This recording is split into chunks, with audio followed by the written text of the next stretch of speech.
텔레비전과 동시에 들으셨습니다.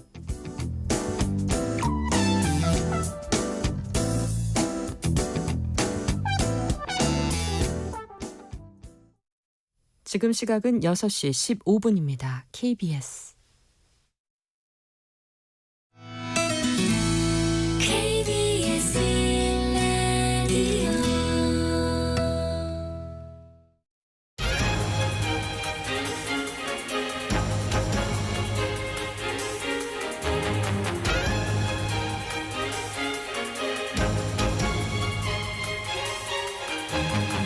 오늘 아침 일라디오. 안녕하십니까. 오늘 아침 일라디오 아나운서 오승원입니다. 요즘 빚을 돌려막기도 어려울 정도로 한계에 몰린 다중채무자들이 1년 새 6배나 늘었다고 하는데요.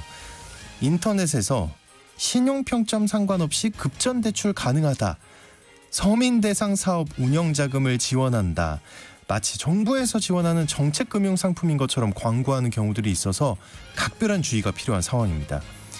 이 사이트들의 대출 상담을 요청하면요, 얼마 뒤에 담당자가 연락해서 주민등록 등초본, 가족 전화번호 등을 요구한다고 하는데요.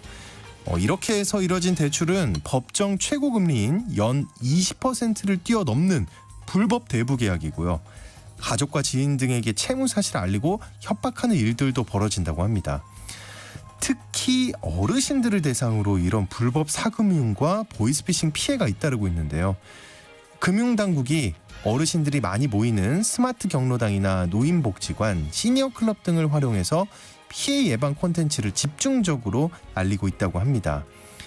자주 발생하는 불법 유사수신 사기 수법이나 불법 사금융 이용할 때 어떻게 대응해야 할지, 또 정책 서민 금융 상품은 어떻게 이용해야 할지, 교육도 받고 정보 공유도 하면서 적극적으로 피해 예방하시는 게 좋겠습니다. 11월 24일 금요일 오늘 아침 일라디오 출발합니다.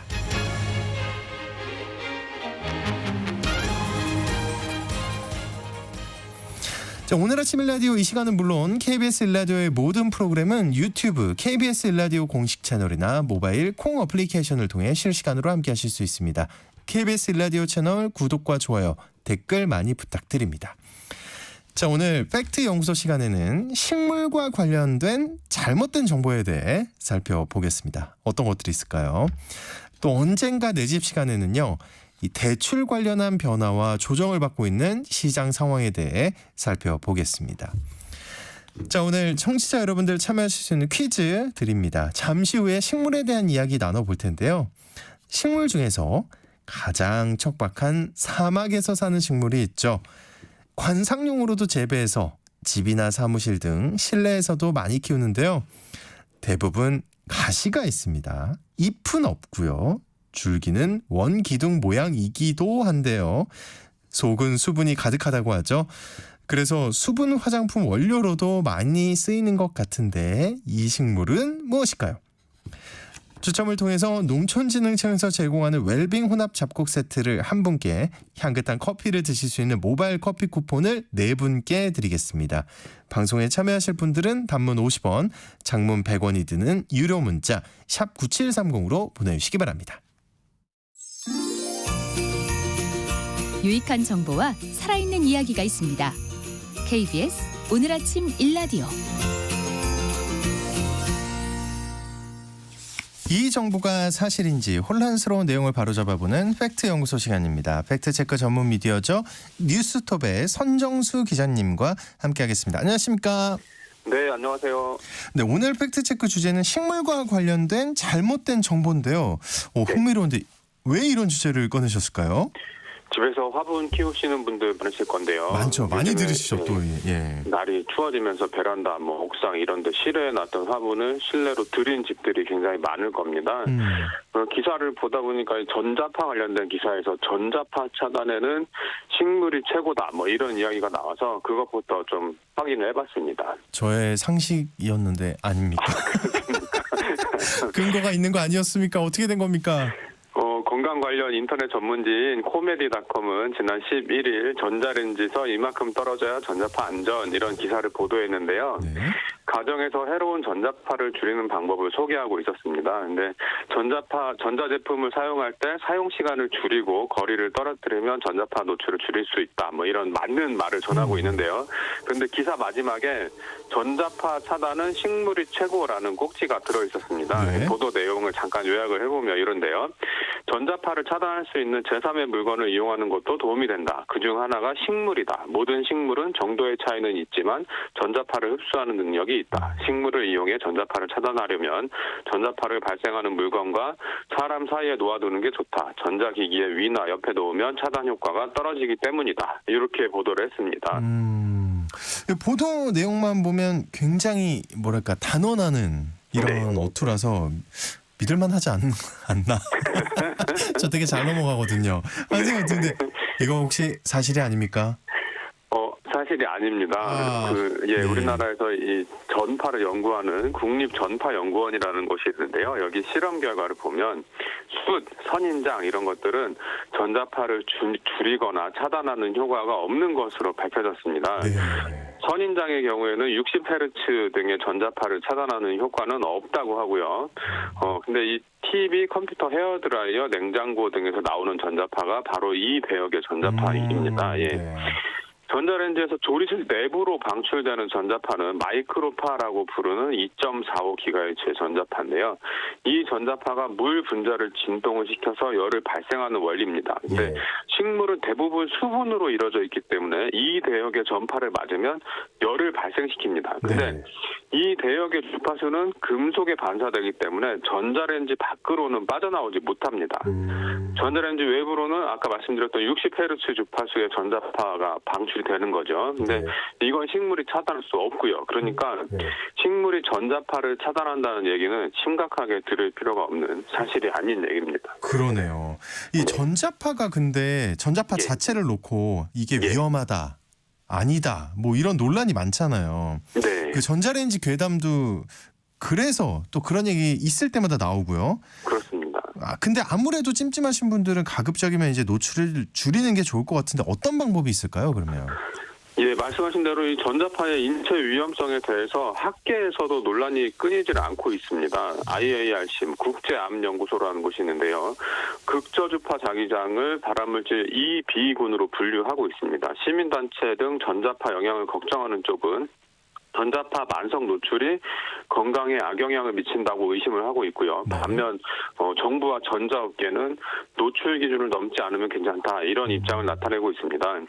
근데 전자파의 강도는 거리의 제곱에 반비례합니다. 이게 굉장히 좀 약간 어려운 말이긴 하지만 쉬운 말로 풀자면 거리가 떨어질수록 전자파는 급격하게 약해진다 이런 뜻입니다. 제곱에 반비례하니까. 예. 수치나 선인장 뭐 이런 걸 믿기보다는 거리를 떨어뜨리는 것이 전자파 영향을 줄이는데 가장 효과적입니다. 예. 그리고 이 아까 말씀드린 이 전파연구원에서 시중에서 판매되고 있는 전자파 차단 필터 뭐 이런 것들을 수거를 해서 실험을 해봤는데요. 이 전혀 효과가 없는 것으로 나왔습니다. 역시. 예. 전기를 사용하는 경우에 전원 콘센트뿐만 아니라 전선이나 제품 자체에서도 전자파가 발생을 합니다. 그래서 전기를 사용한다면 전자파의 발생은 불가피합니다. 그런데 전선을 통해 발생하는 전자파의 세기는 매우 약하기 때문에 조금만 떨어져 있으면 전자파 문제는 걱정할 필요가 없다. 이 전선 같은 경우는요. 이게 전파연구원의 입장입니다. 안전거리, 그러니까 떨어져야 되는 안전거리가 30cm라면서요. 그죠? 예, 한 30cm 정도 떨어지면 전자파의 영향을 굉장히 적게 받을 수 있다. 이렇게 강조를 하고 있습니다. 네. 자, 이번에 공기정화 식물에 대해서 알아보죠. 미국 항공우주국 나사. 이 나사가 선정한 공기정화 식물 이런 말을 굉장히 많이 듣게 되는데요. 이건 어떻습니까? 주로 관엽식물들, 이파리가 넓은 식물들이 여기에 해당되는데요. 식물을 판매하는 쇼핑몰이나 언론 기사에서 흔히 이런 표현들을 찾아볼 수 있습니다. 2019년 4월 한국일보는 나사가 선정한 공기정화 식물 신세계 백화점에서 만나세요. 뭐 이런 기사를 보도한 게 있고요. 백화점 업계 처음으로 공기정화 식물을 판매하는 행사를 연다. 뭐 이런 업계 기사인데요. 이런 것뿐만 아니고 굉장히 이런 기사들이 많이 나와 있습니다. 나사가 선정한 공기정화 식물 최근까지도 언론들이 굉장히 많이 보도를 하고 있습니다. 저는 일단 이게 제일 궁금해요. 나사가 정말 그런 걸 선정했습니까? 그래서 제가 좀 과거 연구들을 찾아봤는데요. 있어요? 1989년에 네. 몇 년 전, 15년쯤 됐죠. 네. 20년도 넘었거든요. 예. 나사가 발표한 논문이 있습니다. 제목은 Interior Landscape Plans for Indoor Air Pollution Abatement. 우리말로 바꾸면 실내 공기 오염 저감을 위한 조경식물 이 정도가 되는데요. 이 연구에서 나사는 12가지 식물을 이용해서 벤젠, 트리클로로에틸렌, 폼알데하이드 이런 오염물질의 오염도를 낮출 수 있는지 실험을 했습니다. 대나무 야자, 차이니즈 에버그린, 잉글리시 아이비 이런 식물을 가지고 했는데요. 연구진은 빛이 적게 필요한 실내 식물과 활성탄 필터는 에너지 효율이 높은 건물의 공기 중 미량의 유기오염물질을 제거함으로써 실내 공기의 질을 개선할 수 있는 가능성을 보여줬다. 이렇게 평가를 했습니다. 야, 그러면 나사가 공기정화 식물을 선정한 거는 사실이네요? 그렇게 보기가 좀 곤란한데요. 아니에요. 왜냐하면 이 연구 결과가 식물들이 일반 주택의 실내 공간에서 오염물질을 효과적으로 제거한다 이런 뜻이 아닙니다. 이 논문을 좀 자세히 살펴봤는데요. 네. 이 실험을 어떻게 했냐면 한 변이 0.76m인 정육면체 공간, 챔버라고 부르는데 이 공간 안에서 진행이 됐습니다. 식물도 단순히 그냥 화분에 심은 게 아니고요. 화분에다가 활성탄 필터를 결합을 시켰습니다. 이 연구 목적은 우주정거장처럼 굉장히 밀폐된 공간에서 우주인들이 건강하게 살 수 있도록 공기 중에 오염물질을 걸러내는 방법을 모색하는 거였습니다. 이게 우리가 살고 있는 실생활 조건과는 확연히 다르죠. 완전 다르죠. 예. 그리고 이 후속 연구들도 있는데요. 마이클 워링 미국 드렉셀대 공과대학 건축환경공학과 교수 연구팀은 밀폐된 공간에서 식물의 공기 정화를 다룬 12편의 서로 다른 논문을 검토 및 재현했고요. 196건의 실험 결과를 산출해서 분석했습니다. 이 결과를 2019년 11월 노출과학과 환경역학 저널이라는 학술지에 게재했는데요. 제목은 우리말로 하면 화분은 실내 공기질을 개선하지 않는다. 휘발성 유기화합물 제거 효율 연구에 관한 리뷰와 분석 이랬습니다. 논문 제목 자체가 화분은 실내 공기질을 개선하지 않는다 이거잖아요. 그죠? 네. 근데 왠지 식물은 실내 공기질을 개선할 것 같거든요. 왠지 그럴 것 같은데 사실은 그렇지 않다는 건데 내용을 좀 자세히 소개해 주실까요? 네, 연구진은 여러 실험 결과를 청정 공기 전달률이라는 단위로 나타냈는데요. 이건 1시간 동안 공급된 깨끗한 공기의 부피를 나타낸 값으로 단위는 시간당 세제곱미터 이렇게 나타내는데요. 이 수치가 높을수록 단위 시간당 정화되는 공기량이 많다. 이걸 의미합니다. 네. 연구에 따르면 공기 정화 식물의 공기 정화율은 0.023 세제곱미터 시간당 이렇게 나오고요. 굉장히 낮은 효율입니다. 쉬운 말로 바꾸면 일반적인 건물에서 환기를 통해 제거되는 것만큼 오염물질을 제거하려면 1제곱미터당 10개 내지 1000개 정도의 화분을 둬야 된다는 뜻입니다. 그러니까 1제곱미터는 가로 세로가 각각 1m의 면적이잖아요. 여기에 화분 10개부터 1000개까지 이렇게 둬야 된다. 이거는 실생활에서 전혀 가능하지 않은 일이죠. 그러니까요. 예. 그런데 그러면요. 왜 나사 추천 공기정화 식물 이런 말이 이렇게나 널리 퍼졌을까요? 네, 이 앞서 말씀드렸듯이 나사는 식물이 우주정거장 이런 밀폐된 공간에서 암을 유발하는 화학물질을 걸러낼 수 있는지 이걸 알아보는 연구를 했습니다. 그리고 그 결과는 뚜렷한 효과가 있는 것으로 나타났는데요. 하루 사이에 공기 중에 독성 오염물질이 최대 70%까지 제거된 이런 결과가 있으니까요. 근데 이 실험 장소가 굉장히 좁은 밀폐 공간이었고요. 이 공간에 화분 한 개를 넣고 한 종류의 휘발성 유기화합물을 주입하고 시간에 따라 얼마나 감소하는지 이걸 살폈습니다. 이게 실험실에서만 가능하고 실생활에서는 적용될 수 없는 방식인데요. 이 시간이 흐르면서 이런 실험 조건은 묻히고 실험 결과만 부각이 되면서 이 식물들의 공기정화 효과가 부풀려지는 결과를 낳은 겁니다. 그리고 이후 후속 연구들도 환경공학적 측면을 무시한 채 수행되면서 본래의 맥락에서 벗어나게 했다. 이 후속 연구를 진행했던 마이클 워링 연구진이 이렇게 지적을 했습니다. 그러니까 중요한 건 어떤 제품이 효능 효과를 강조한다면 그 실험이 어떤 조건에서 이루어졌나, 실생활 조건에서 실험이 된 건가, 이걸 꼼꼼히 따져보시는 게 좋을 것 같습니다. 왜냐하면 우리나라 표시광고법은 이 제조 판매업자가 어떤 효능 효과를 강조했을 때 그걸 실증할 수 있어야 한다, 이렇게 규정을 하고 있기 때문이죠. 그러니까 그 실험 조건이 과연 우리가 살고 있는 이 제품을 사용하는 실생활 조건과 얼마나 가깝나, 이걸 한번 살펴보시는 게 좋을 것 같습니다. 그렇습니다. 자, 오늘 팩트연구소 시간, 식물과 관련된 잘못 알려진 정보들 팩트체크 해봤습니다. 지금까지 뉴스톱의 선정수 기자님과 함께했습니다. 오늘 고맙습니다. 네, 고맙습니다.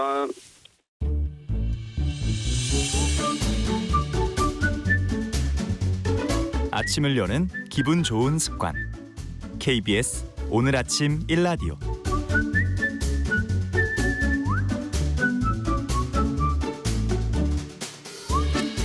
주택시장의 기본 상식과 이슈를 살펴보는 언젠가 내 집 시간입니다. 최근 부동산 시장이 조정 국면에 접어든 모습인데요. 고금리와 대출 규제로 이 주택 매수 수요가 줄고 있다는 분석이 나오고 있습니다.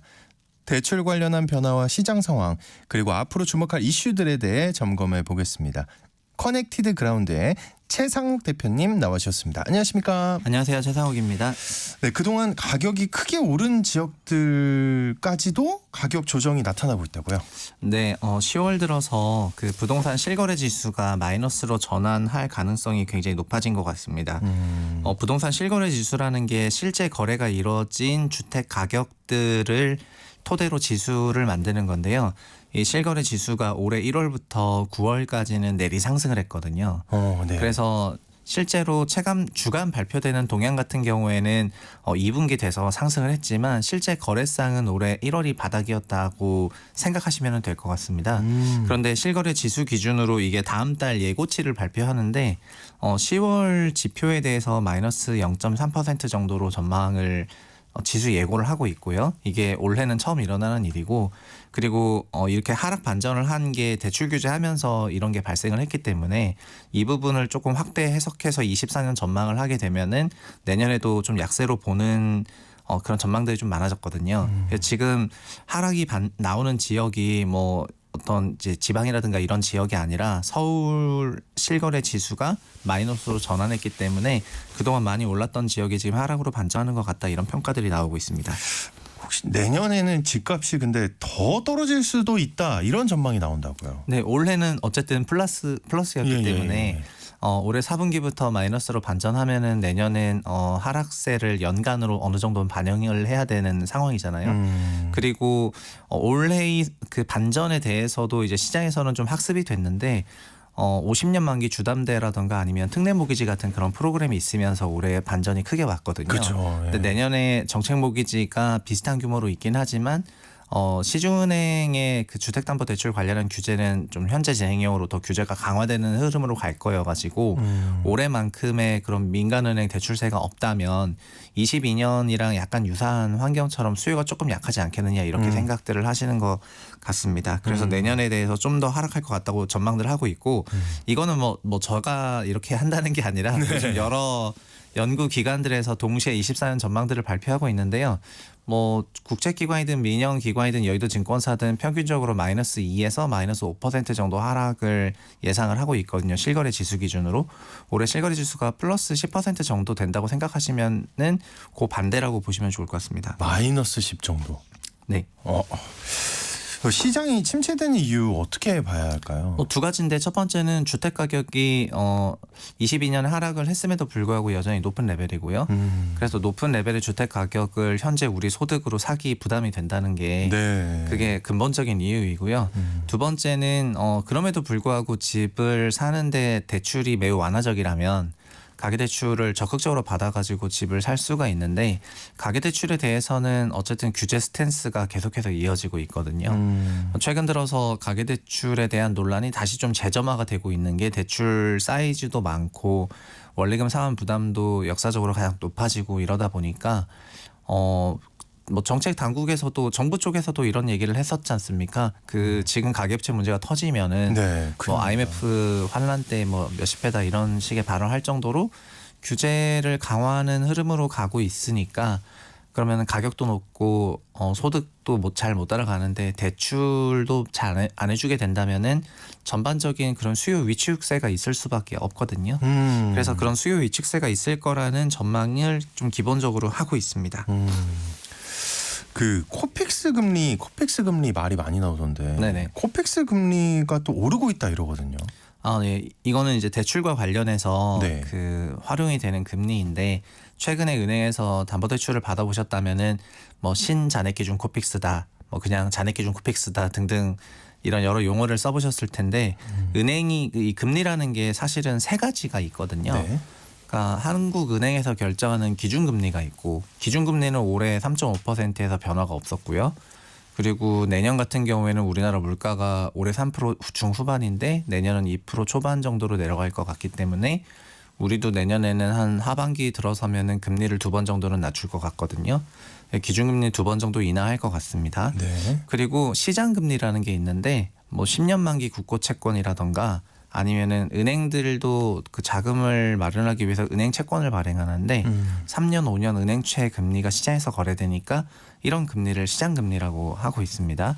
근데 시장금리는 그럼 뭘 따라가냐 이렇게 나올 텐데 시장금리는 원래는 한국은행의 기준금리나 우리나라 경제 상황을 따라갔었다가 올해 미국의 시장금리를 따라가기 시작을 해서 미국 채권 10년 금리를 막 따라가기 시작을 해가지고 이게 9월, 10월에 있었던 금통이나 국감 때 좀 이슈가 됐던 사항이고요. 근데 우리가 이런 그 한국은행 기준금리나 시장금리가 친숙하지 않은 거는 막상 저희는 주택을 구입하거나 등등 할 때 주택대출 상품금리를 보잖아요. 그렇죠. 결국 상품금리가 중요하거든요. 네. 근데 이 상품금리가 그 베이스가 되는 게 코픽스 금리라고 하는 은행의 그 조달 금리가 되겠습니다. 은행 조달 금리. 네, 그래서 은행 연합체들이 그 매달 15일 정도에 그 조달 금리 공시를 하거든요. 현재 11월 15일에 공시된 코픽스가 3.97인데 연초에는 3.3%였어요. 그러니까 코픽스라는 조달 금리는 올라왔죠. 올랐네요. 그런데 네. 조달 금리가 예. 상품 금리냐 하면은 그거는 아닌 것이 아니에요? 네, 조달 금리에다가 은행이 가상 금리라는 거를 더한 다음에 그 다음에 이제 고객별에 따라서 우대 금리를 또 살짝 빼주거든요. 네. 그러니까 조달 금리 플러스 가상 금리 빼기 우대 금리라고 하게 되는데 가상 금리는 또 뭐예요? 가상 금리는 그것만 하면 안 되니까 조달 원가에 그대로 팔면은 마이너스죠. 그러니까 좀 뭘 붙여야죠. 예. 그래서 리스크 프리미엄을 붙여서 가상 금리를 하는데 통상 가상 금리가 뭐 2%일 때도 있고, 그러니까 조달이 산데 가산이 2%, 되게 많이 붙이네요. 뭐 3 붙일 때도 있고 1 붙일 때도 있고 왔다 갔다 하는데요. 가상 금리가 있고 그다음 우대 금리를 빼줘요. 예를 들면은 예. 뭐 그 월급 통장 넣고 예. 장기 사용하고 상품 가입하면 빼주는데 그러면은 조달사 가산이 우대 1 빼주면은 5% 금리로 받게 되고 이게 우리가 느끼는 상품 금리거든요. 근데 기본적으로는 조달 금리가 올라가고 있기 때문에 대출 상품 금리가 올라갈 수 있다 이렇게 생각을 하시면 무조건 될 올라가겠네요. 것 같고요. 예. 그리고 그 조달 금리가 설령 안 올라가더라도 가상 금리랑 우대 금리를 조정해서 또 상품 금리를 변동을 시킬 수가 있거든요. 그래서 결국 우리가 느끼는 그런 대출 상품 금리는 올해 같은 경우에는 2분기하고 3분기에는 상당한 대출 상품 금리 하락이 있었어요. 네. 2분기에는 좀 정부에서 대출 상품 금리가 너무 높다 이런 얘기하면서 조금 하락을 했었다가 3분기 때는 조달 금리를 반영하면서 올라오고 있었는데 4분기 최근 들어서 11월 15일 또 이후에 은행들에게 또 약간 뭐 이자 장사라든가 이런 네. 과격한 발언이 뉴스에 있어가지고 많이 나왔죠. 예. 네, 그런 얘기와 함께 또 조달 금리가 그러니까 확 내려갔거든요. 그 상품권 금리가. 그래서 일부 그 금융 당국의 그 지침이나 이런 여러 가지에 따라서 그 지도 등에 따라 가지고 이런 변화가 있긴 하지만 추세적으로는 대출 상품 금리는 올라가고 있다고 말씀을 드리고 싶습니다. 네.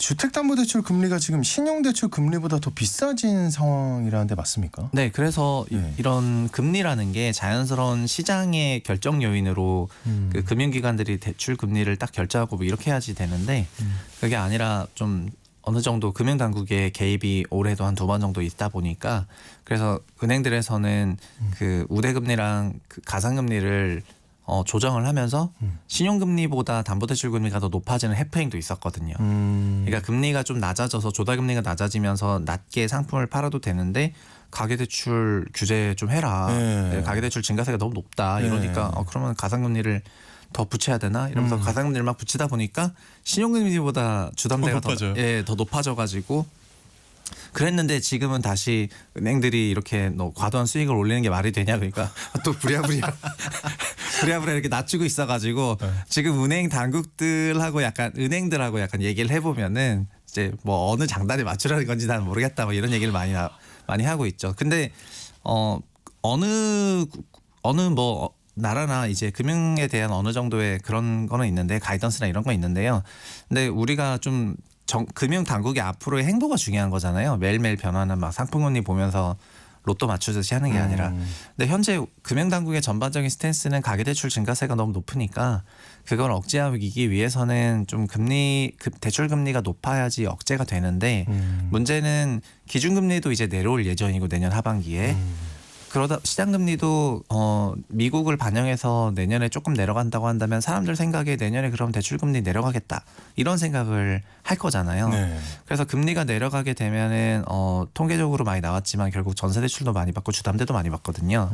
그러면 내년도에 가계대출 관리가 안 된다고 생각하니까 12월에 계획을 하고 있는 게 그러면은 금리는 내려가지만 그 일종의 스트레스 테스트를 해가지고 이런 주담대 그러니까 주담대를 받는데 4.5% 주담대를 받아야 되는데 스트레스를 좀 줘보자 여기다가 그래서 5.5로 아니면 뭐 6.5로 네. 이렇게 나중에 금리 변동이 있을 수 있으니까 미리 예, 한 3, 40년 네. 네. 그러니까 그런 스트레스를 준 상태로 한도를 새로 뽑자. 그러니까 실제 우리가 대출하는 거는 4.5로 대출할 건데 스트레스 테스트를 한다면 6% 테스트를 해가지고 그러면은 DSR 환산하면은 대출 한도가 확 줄어들거든요. 그렇죠. 그런 식으로 스트레스 금리로 이 상품 금리의 증가세를 좀 억제할 것 같아요. 그러니까 이제는 코피스 금리에 가상 금리에 우대 금리에 스트레스 금리. 스트레스인데요? 엄청 스트레스인데 그래서 이거를 이런 형태로 내년도에 그 시장금리나 기준금리가 내려가서 대출 상품 금리가 낮아지면서 대출 증가세가 나올 수 있다는 거를 좀 억제하려고 하는 것 같고요. 이건 어느 정도는 네, 확정이 된 것 같습니다. 그래서 12월 중에 발표되면은 이런 부분으로 인해서 24년도 대출 증가세가 조금 억제가 되는 상황이 아니겠는가 이렇게 보시는 거고 그렇게 된다면 대출 증가세가 없다면 주택시장으로 돈이 많이 들어가지 않으니까 올해와는 조금 다르게 시장이 조금 약세나 보합세로 흘러가지 않겠느냐 이런 전망들을 하고 있는 겁니다. 만약에 말씀하신 대로 그렇게 스트레스 너무 스트레스 받을 것 같은데 계속 만약 그렇게 되면 이거 대출이 거의 불가능한 수준이 되지 않을까요? 네, 사실은 그 스트레스 금리를 얼마로 적용할지 아직 안 나왔지만 네. 언론에서 그리고 처음 발표 나왔을 때 예시로 든 것도 100bp 시작이었거든요. 1%. 에서 맥시멈 뭐 3%까지 논의를 하고 있는 것으로 보아서는 맥시멈 3은 진짜 장난이 그러면 아닐 뭐 것 4.5가 7.5 되는 거니까 네. 어마어마한 건데요. 근데 그렇게 되면은 대출 한도는 4.5일 때랑 7.5일 때는 거의 반토막 난다고 보면 되니까 그런 부분이 있고요. 근데 반대로 그 정책 모기지 같은 경우에는 뭐 디딤돌이나 버팀목, 보금자리, 적격 대출 이런 네. 정책 모기지는 DSR을 올해 적용이 안 되게 특례 모기지도 돌렸었잖아요. 네. 그래서 크게 구도상으로 보면은 너무 편가르는 이분법일 수도 있지만 정부의 정책 모기지 사이드는 대출 관련한 규제에서 벗어나 있고 그리고 민영은행의 주담대 주택담보대출 관련해서는 DSR이라든가 이런 기준을 더 심하게 적용을 네, 받게 되기 엄격하게 때문에 내년은 올해와 조금 다르게 그 대출 시장이 완전 양극화될 것 같습니다. 그러니까 정부가 하는 것들은 괜찮고 네. 시중은행은 안 되는 거네요. 네. 그 대출을 놓고 봤을 때. 그렇죠. 그래서 내년은 정말 정책 대출의 한 해가 될 것 같고요. 그만큼 정책 모기지 시장이 시장에 굉장히 지배적인 대출이 될 수밖에 없고, 근데 그렇게 그 생각을 하는 것도 정책 대출은 결국 정부 당국이 금융 당국이 그 수행하는 거니까 금리라던가 규모 면에서도 그 통제가 굉장히 쉽거든요. 네. 근데 민영은행 대출 같은 경우에는 어쨌든 민간 사이드에서 대출 일어나는 거다 보니까는 이게 시장의 막 그 논리에 따라서 탄력적으로 움직여 왔어요. 근데 그런 탄력적으로 움직여 왔던 게 현재는 거시적으로 봤을 때 부채 증가에 너무 그 부정적이라는 평가를 지금 현재 하고 있는 것 같고 그래서 좀 한시적이나마 이런 식으로 좀 돌리려는 게 아닌가 이렇게 판단하고 있습니다. 그렇군요. 그러면 주택담보대출 받을 때 네. 이 스트레스 금리가 적용될 가능성 100%로 봐야 되나요? 이게 물론 어떤 거냐에 따라 좀 다르긴 할 것 같은데.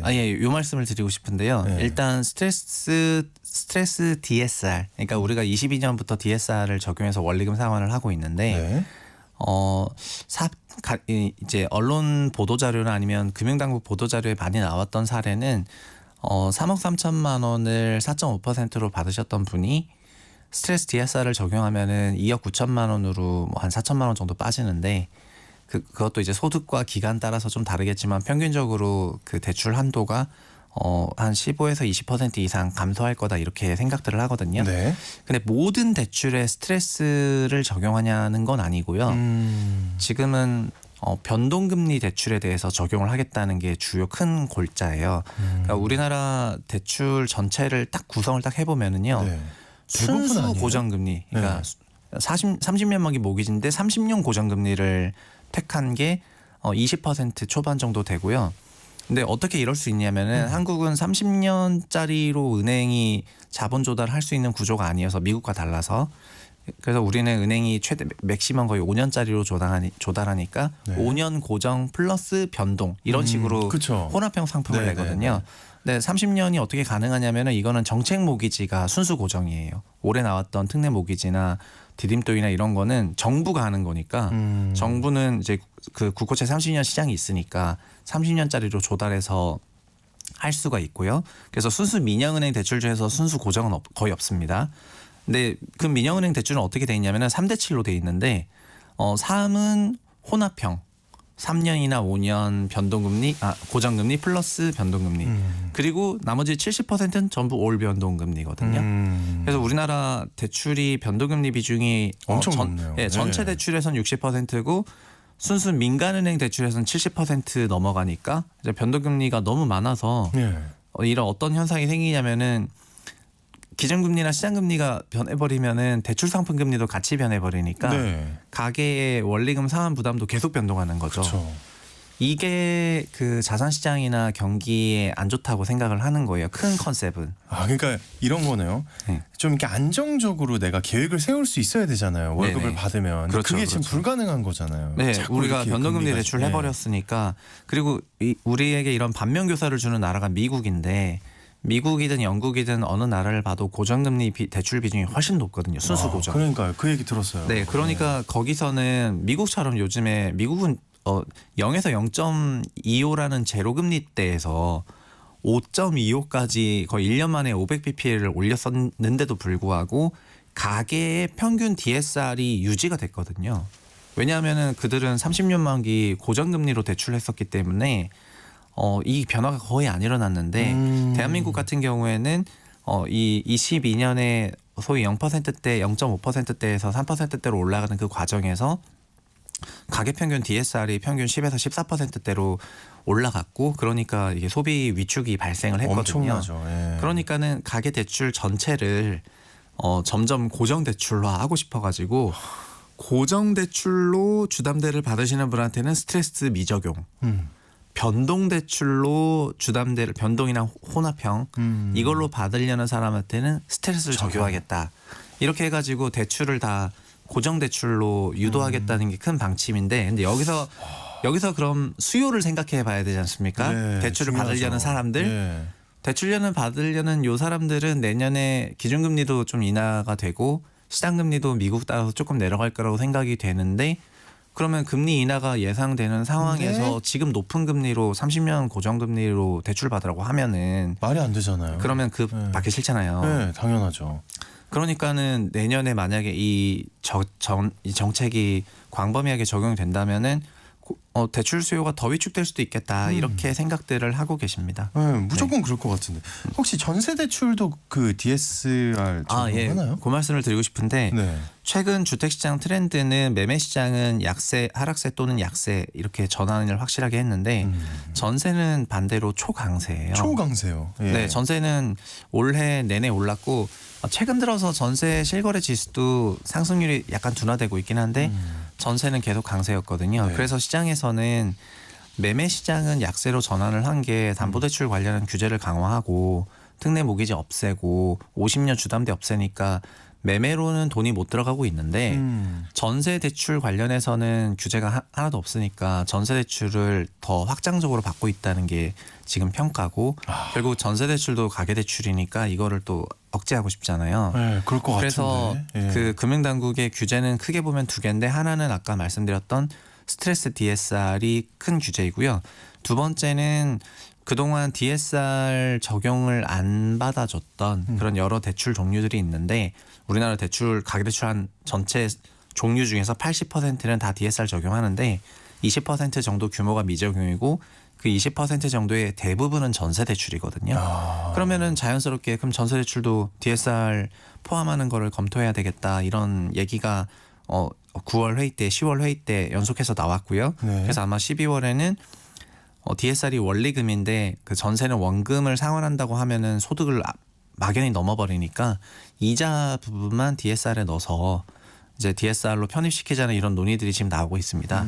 아직 이제 확정된 건 아닌데, 그러니까 전체적으로는 민간 사이드에서 그 대출 증가가 일어났던 범위를 주택 쪽에서는 50년 만기 주담대로 봤었던 거고요.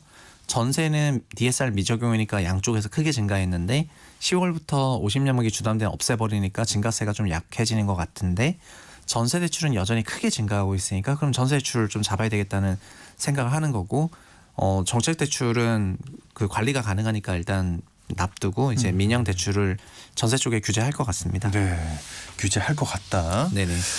그 금리 상승 또 대출 규제 강화 수요자 입장에서 분양가에 굉장히 민감해질 것 같아요. 분양 시장은 어떻습니까? 이 사업이 중단되거나 멈춘 곳들이 많다고 하던 것 같던데. 네, 최근 들어서 다시 미분양이라던가 이런 게 화두가 많이 되고 있습니다. 그리고 시장 분위기가 위축된 거는 로또 청약이라고 불리는 청약들이 원래 조금 있었어요. 네. 그러니까 과거 분양 시점에 분양 가격으로 올해 분양을 해야 되는 뭐 조합 보유분이든 미계약분이든 이런 게 나왔을 때 올해 막 흑석자이라고 해서 연 중반에 있었는데 막 20만 대 1 나오고 이랬었거든요. 근데 가장 최근에도 성남시 그 구시가지에 이런 로또성 청약이 있었는데 이것도 한 세대 두 세대 나왔던 건데 12,000대 1, 3,000대 1 나왔는데 근데 이게 20만 대 1에서 어쨌든 12,000대 1로 내려간 거고. 네. 네, 그러니까 시장에 대한 그런 자신감이 시장도 많이 내려왔어요. 그리고 올해 분양 시장이 나빴던 건 아니지만 그거는 분양이 평소에 있었던 30만 호 정도 분양을 한 게 아니고 올해 한 12만 호밖에 분양 안 했었거든요. 그래서 11월부터 5만 가구 가깝게 분양을 하고 내달도 그 정도 할 건데 그래서 이번 달부터의 그 청약 성적표가 되게 중요한데 11월 들어서부터의 청약 성적표는 좋지 못하죠. 그러니까는 이 통계가 잡히기 시작하게 되면은 미분양 지표가 다시 올라갈 것 같거든요. 그래서 부동산 시장에는 어쨌든 뭐 동장군 왔다 이런 표현 쓰는 것 같고 동장군 왔다. 네, 그 동장군은 대출의 규제와 함께 같이 찾아온 거다 이렇게 보시면 좋겠습니다. 대출 규제는 너무나 정부가 좀 확실하게 그 의지를 갖고 있는 것처럼 느껴지네요. 오늘 얘기 네네. 들어보니까. 네. 네. 그 계약을 앞두고 포기하는 사례가 속출한다고 들었어요. 좀 이렇게 신중하게 미리 좀 체크할 사항이 어떤 게 있을까요? 보통 네. 청약 시장에 약간 이런 용어를 이런 방송에서 말씀드리기 좀 그렇지만 선당후 고민이라고 먼저 당첨되면은 나중에 고민을 해라 네. 이렇게 얘기를 많이 하시는데 저는 선 고민하고 후 당첨되는 게 맞다고 생각을 합니다.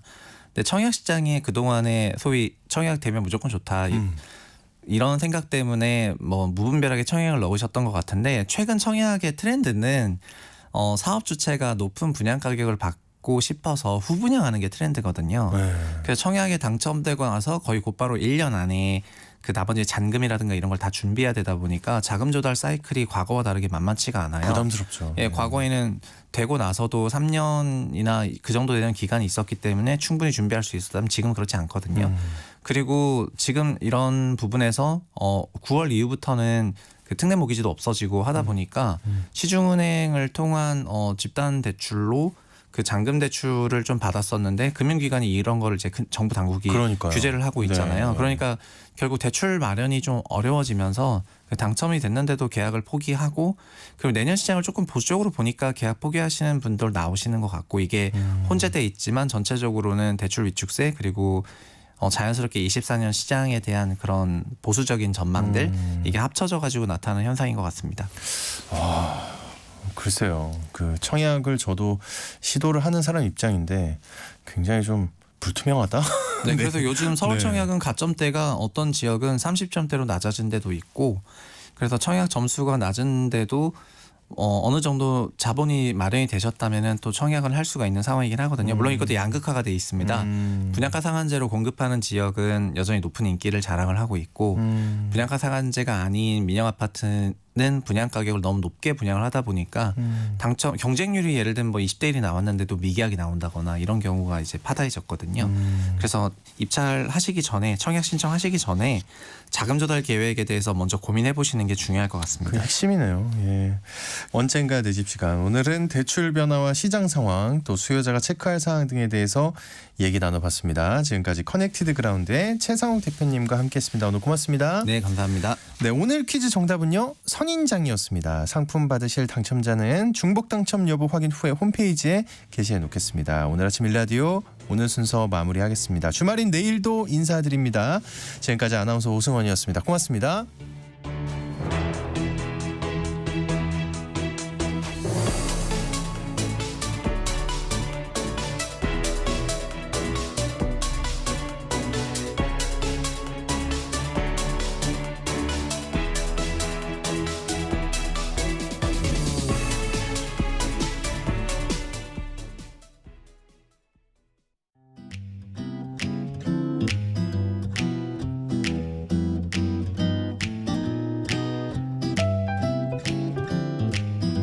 안녕하세요. 바른말 고운말입니다. KBS 텔레비전에서 방송되고 있는 우리말 겨루기에서 나왔던 문제를 짚어보겠습니다. 오늘은 제시되는 4개의 표현 중에서 잘못된 것을 찾아 바르게 고쳐 쓰는 문제입니다. 햅쌀, 햅쑥, 해팥, 햇밥 중에서 잘못된 표현은 어느 것이고 그것을 바르게 고쳤으면 어떻게 될까요? 출연자의 답에 햅쑥이 잘못된